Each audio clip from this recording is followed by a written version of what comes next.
people have criticism about the ASEAN being an ineffective regional organization because mostly what it does is as a talk shop.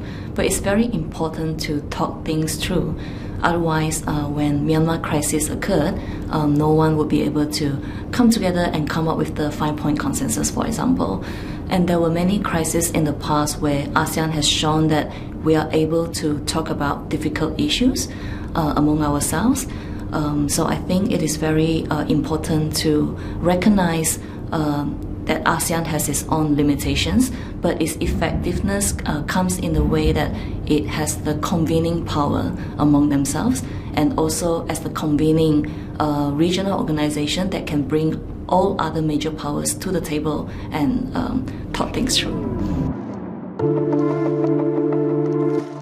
It's about to what extent ASEAN can actually introduce and implement practical cooperation. So I think that is the area where ASEAN needs to improve.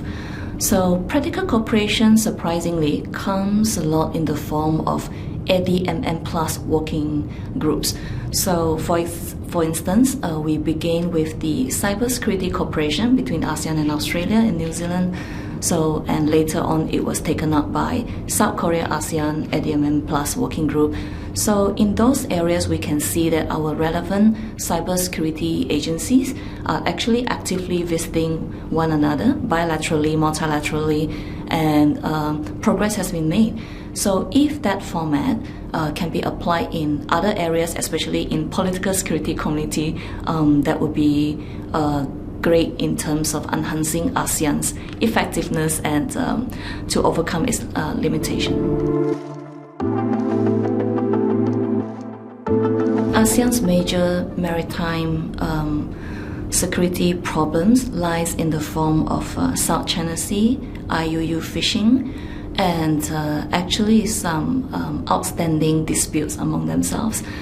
So in terms of how do we tackle these issues is that many ASEAN member states are not being able to come up with a unitary position. For example, there is no statement or posture coming from ASEAN South China Sea claimant state.